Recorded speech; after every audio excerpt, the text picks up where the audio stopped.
كل الحمد لله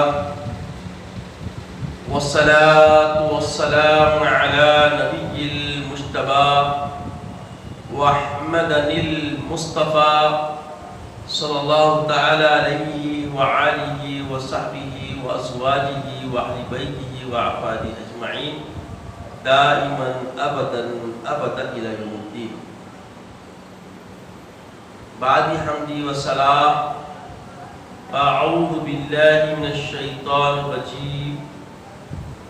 بسم الله الرحمن الرحيم. إن المبذرين كانوا إخوان الشياطين. صدق الله العظيم وصدق رسوله النبي الأمين الكريم من الشاهدين والشاكرين. وقد قال الله تبارك وتعالى في شان حبيبي وعظمة النبي صلى الله تعالى عليه وسلم وعامر جميع المؤمنين والمؤمنات تعظيما وتكريما. إن الله وملائكته يصلون على النبي يا أيها الذين آمنوا صلوا عليه وسلموا تسليما. اللهم صل وسلم وبارك على سيدنا حبيبنا شفيعنا طبيبنا معاونا ولينا محمد وعلى آله وصحبه وأزواجه وآل بيته وأحفاده أجمعين دائما أبدا إلى يوم الدين. بزرگان دین، برادران اسلام، جیسا کہ آپ تمام جانتے ہیں اسوہ رسول صلی اللہ علیہ وسلم کو اللہ تعالیٰ نے ہمارے لیے نمونہ بنایا اور آقا علیہ الصلوۃ والسلام نے فرمایا ما انا علیہ و اصحابی، جس پہ میں اور میرے صحابہ ہیں. ہمیں آقا علیہ السلام کی اتباع کے حصول کے لیے صحابہ کے اسوے کے ذریعے ہم کو وہاں تک رسائی حاصل کرنی ہے، اور یہ رسائی ایک محنت کے بعد حاصل ہوتی ہے، اور اس کے حصول میں ہمیں محنت کرنی پڑے گی، کسب کرنی پڑے گی. عزیزوں اور بزرگوں، جیسا کہ آپ سب حضرات سمجھ چکے ہیں کہ عصر حاضر میں اسوہ رسول کے بغیر زندگی گزارنے کے لیے کوئی چارہ نہیں ہے، اور جو اسوہ رسول صلی اللہ تعالی علیہ وآلہ وسلم کو اختیار کرتا ہے وہ دنیا میں خوش و خرم رہے گا اور آخرت کی رسوائی سے محفوظ ہونے کی ضمانت. تو اس اسوہ حبیب پاک علیہ الصلوۃ والسلام میں سے ہم نے اسراف کی خطاؤں سے بچنے کو انتخاب کیا، اور اسراف کیا ہے سمجھنے کی ہم کوشش میں جڑ گئے ہیں. اسراف ایک ایسا لفظ ہے جو لاشعوری کے ذریعے، فسق و فجور کے ذریعے یا غفلت کے ذریعے یا نفس کی شرارت کے ذریعے ہی اس کو اختیار کیا جاتا ہے. یہ سرزد ہو سکتا ہے. اگر کوئی نفس سے، شر سے اپنے آپ کو محفوظ کرتا ہے، غفلت سے بیداری میں رہنا سیکھ لیتا ہے، اور نادانیوں کی حرکتوں سے بھی باز آ جاتا ہے، اور علم والی زندگی جینے کی کوشش میں لگ جاتا ہے، دین اسلام کو سمجھنے کی کوشش لگ جاتا ہے، اس سے اسراف جیسی غفلت نہیں ہو سکتی. تو پتہ چلا اسراف سے بچنے کے لیے ہمیں اپنی زندگی کی بنیادی ذمہ داریوں کو سمجھنے کی ضرورت ہے کہ ہمیں کیا ضروری ہے کیا ضروری نہیں ہے.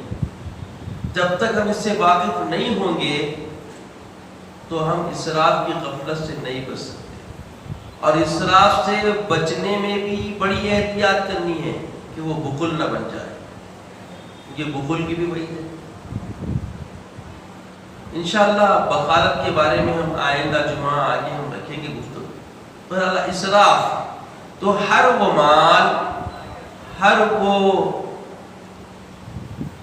سمجھیے اشیاء کا استعمال، ہر وہ چیز کا استعمال جو بر وقت اسلام اور رویہ حیات سے تعلق اس کا نہ ہو، اگر صرف کیا جائے تو اسراف. مثال کے طور پر اگر آپ اہل و عیال کی ضرورتوں کا خیال نہ رکھ کر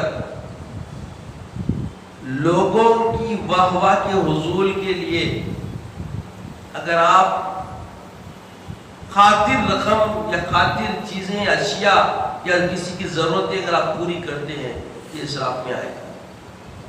اور فرمائے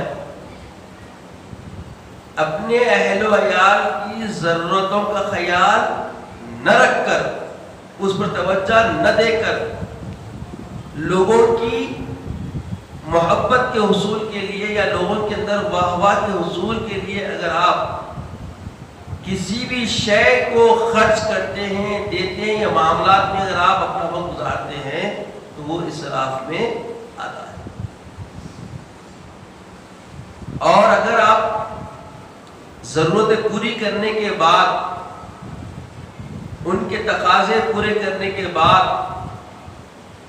یہ عمل کرتے ہیں اور اس میں آپ کے پیش نظر لوگوں کے دلوں میں جگہ بنانا نہ ہو اور لوگوں کی طرف سے تعریف و مداح کی کوئی امید نہ باندھی ہو، اور اللہ کی خوشنودی کے حصول کے لیے آخرت کی فکر میں آپ جتنا بھی خرچ کریں گے سارے کا سارا اجر ہوگا، ثواب ہوگا. اس کی علت یہ ہے، بنیادی اساسی کیفیت تمہاری نیت پر ہے، تمہاری سوچ پر ہے کہ پہلے کس کے بھی کام آنے سے پہلے ہم پر جو بنیادی اساسی بیسیکلی جو حقوق عائد ہوتے ہیں اہل و عیال کے، قرابت داروں کے، پہلے ان کو دیکھیں اور ان کے بعد پھر دوسروں کو دیکھیں. عزیزوں اور بزرگوں، کفایت کے بارے میں بڑی فضیلت آئی ہے. اسراف سے بچنا ہے اور کفایت بھی اختیار کرنا ہے، اور جو کفایت اختیار کرتا ہے اس کے لیے اللہ کی طرف سے بہت بڑی حمایت نازل ہوتی ہے. کفایت شعاری بھی بہت زندگی کا ایک اہم حصہ ہے جس سے کبھی انسان مفلس نہیں ہوتا. کفایت والا تھوڑے سے حصول معیشت میں شاہانہ زندگی گزارنے کے لیے تیار ہوا. کفایت شعاری یہ اللہ والوں کا شعار رہا ہے، اللہ والوں کی پہچان رہی ہے. حبیب پاک علیہ الصلوۃ والسلام کے اسوے کی بنیادی اساسیت آپ دیکھیں تو آپ بڑے کفایت شعار ہیں. اور آپ کے متعلق صحابہ اکرام کی زندگیاں آپ دیکھیں گے تو وہ بھی بڑے کفایت شعار تھے. اسراف بھی نہیں کرتے تھے اور کفایت شعار بھی تھے. تو کفایت کیا ہے؟ ہر اپنی نیچی ضرورتوں کو پورا کرنا، ہر اپنی نیچی ضرورتوں کو پورا کرنا، اپنے ماتحتوں کی ضرورتیں خاطر خواہ پوری کرنا. کفایت کا مطلب یہ نہیں کہ جو 3 ٹائم کھانا کھاتے ہیں ان کو 1 ٹائم پہ اکتفا کرنے کے لیے کہا جائے. اور کفایت کا مطلب یہ بھی نہیں کہ جو شرعی اعتبار سے شکم سیر ہوتے ہیں ان کو اور تخفیف کر دی جائے. آپ کی دسترس مرغ مسلم پر ہے اور آپ نے سستی غذاؤں پر اکتفا کیا ہی کفایت ہے. آپ چاہے تو روز گھر میں ایک دمبا ذبح کر کے کھا سکتے ہیں، اتنی استطاعت آپ کے پاس ہے، مگر آپ نے اس پر ترجیح یہ دی کہ ہلکی غذاؤں کو، ترکاریوں کو انتخاب کر کے آپ کھا رہے ہیں. یہ کفایت ہے. چونکہ سب سے مہنگا اس وقت کیا ہے، وہ یہ گوشت خوری سب سے مہنگی ہے. آپ نے اس کو اختیار رکھتے ہوئے اجتناب کیا اور قسم قسم کے ترکاریوں کی، سبزیوں کے سالن بنا کر استعمال میں لا دیا. یہ کیا ہے بولیے؟ کفایت ہے. اس میں آپ کے ساتھ کوئی گرفت نہیں ہوگی. اگر آپ چاہیں تو دمبا بھی استعمال کر سکتے ہیں، اس کی اذن اجازت شریعت اسوہ رسول دے رہا ہے، صحابہ کی زندگیاں دے رہی ہے، مگر ساتھ میں ان کا شعار، ان کی کفایت والا شعار جب ہم دیکھتے ہیں تو کیا ہے؟ ذات کے لیے کم سے کم اچھی غذائیں منتخب کر کے چوگنا، کھانا، اور دوسروں کے ایثار کے لیے اچھی اچھی غذائیں دینا. حضرت ابو ذر رضی اللہ تعالیٰ عنہ بہت مشہور صحابی ہیں. حضرت عثمان ذی النورین کے دور میں یہ اپنے شہر سے باہر ایک مقام جہاں غریب لوگ رہا کرتے ہیں وہاں جا کر انہوں نے بسیرا شروع کر دیا، اور یہ کفایت شیعہ کے بڑے دل دادا تھے. اسراف کی کیفیتوں سے اجتناب کرنا ان کا ایک مزاج تھا، امتیازی کیفیت تھی.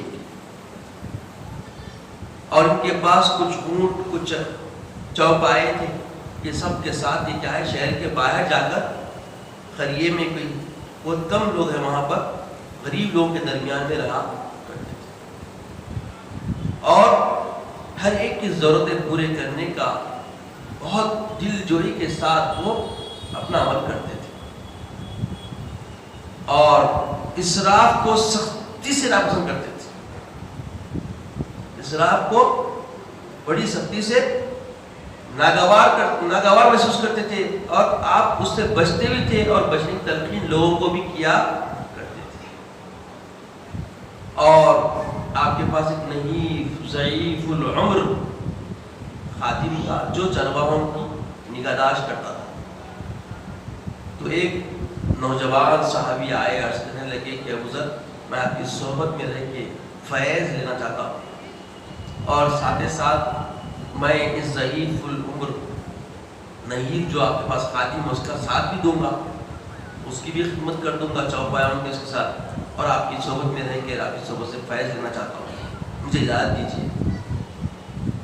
تو حضرت نے کہا کہ دیکھو میری ایک ہی شرط ہے،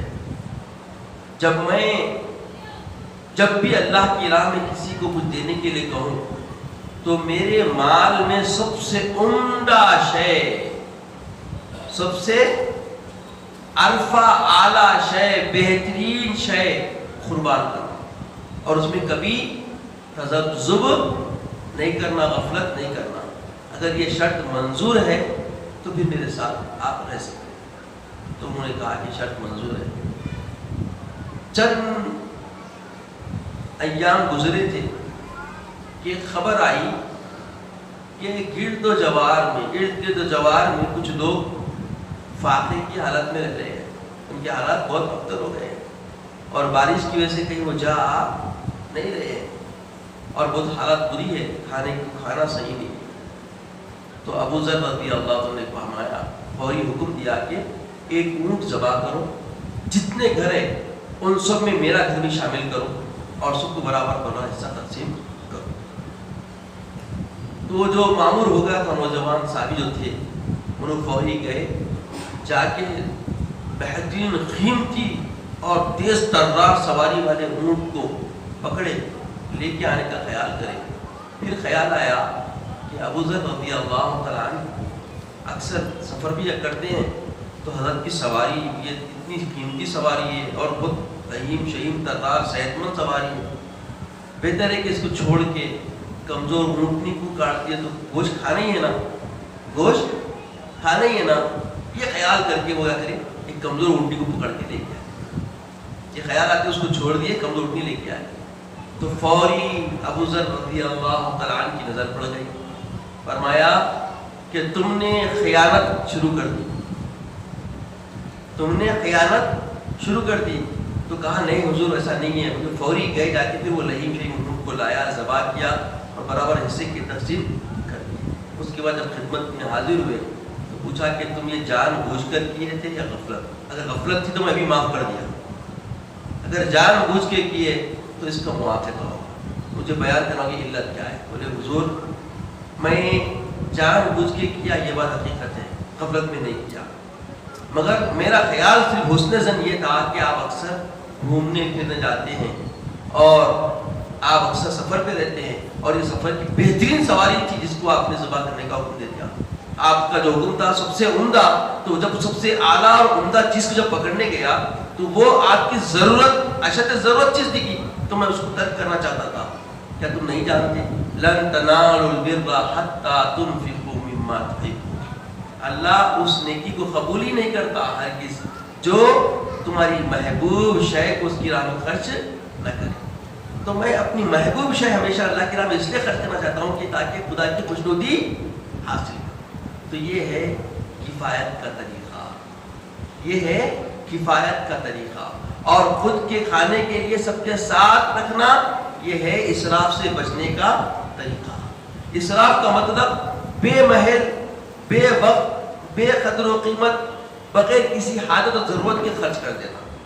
جیسا کہ ہمارے پاس لوگ گھروں کے سامنے بڑے بڑے چبوترے بنا رہے ہیں، اور ایسے چبوترے بنا رہے ہیں کہ راہگیروں کے لیے بھی راستہ تنگ بن جا رہا ہے، اور بڑے بڑے ریمپ کھینچ رہے ہیں۔ سمجھے یہ ضرورت، بنیادی ضرورت پہ میں آپ کو اسراف بھی ہو رہا ہے، اللہ کے مواخذے میں آ رہے ہیں، اور یہ عمل کرنے سے کیا کیا خرابیاں اخلاقی بھی ہو رہی ہے اور جس سے ہمارا شعار متاثر ہو رہا ہے۔ اب غور فرمائیں، تو یہ بڑے بڑے چبوترے بنانا، پھر چبوتروں کے بعد پھر اپنے گاڑیوں کو پارک کرنا، یہ جو طریقہ ہمارا بن گیا ہے یہ طریقہ کار صحیح نہیں ہے۔ ہاں آپ اچھی بڑی آپ کے سامنے راہگیر ہے اور اس راہگیری کی وجہ سے آپ کچھ دل استعمال میں لا رہے ہیں، لوگوں کو نقصان نہیں پہنچ رہا ہے، مواقع نہیں، اور جو چبوترا بن رہا ہے آپ استعمال کا نہیں، بولیے استعمال کا نہیں ہے، آپ بنا دے رہے ہیں، تو استعمال نہیں کرنے کی وجہ سے کیا ہو جائے گا؟ وہ اسراف ہو جائے گا۔ گھر میں ظروف ہے، استعمال کے لیے پلیٹس ہے، مزید پلیٹیں اسٹور کر رہے ہیں، وہ بھی کیا ہو جائے گا؟ اسراف ہو جائے گا۔ عزیز اور بزرگوں، ابو ذر رضی اللہ عنہ فرماتے ہیں کہ اللہ تعالیٰ نے، اللہ کے حبیب صلی اللہ علیہ وسلم نے 3 باتوں کا ذکر فرمایا اور 3 باتوں کی نصیحت فرمائی۔ وہ 3 باتیں ذکر جو فرمائی، نصیحت جو فرمائی، کیا ہے وہ؟ فرمایا کہ دیکھو تمہارا مال وہ ہے جو تم خود کھاتے ہو، تمہارا مال وہ ہے جو خود تم کھا لیتے ہو، اور تمہارے لیے سیف وہ ہے جو اللہ کی راہ میں دے دیتے ہو، جو اللہ کی راہ میں بولیے دے دیتے ہو، اور جو مال تم جمع کر کے رکھتے ہو اس کا کوئی بھروسہ نہیں، اس کا کوئی بھروسہ نہیں، یا تو یہ تمہارے متعلقین کا حصہ ہوگا، مورثین اس کو لے جائیں گے، یا نقصان کا اندیشہ ہوگا۔ بس آپ کو اپنا مال سمجھنا ہے تو 2 ہی مال کی فکر اللہ کے رسول نے دی ہے، ایک وہ جو خود ہم استعمال کر لیں اور دوسرا جو اللہ کی راہ میں دے دے۔ تو سب سے بہتر طریقہ اللہ کی راہ میں دینے کا بھی، مگر یہ سب کب ہے؟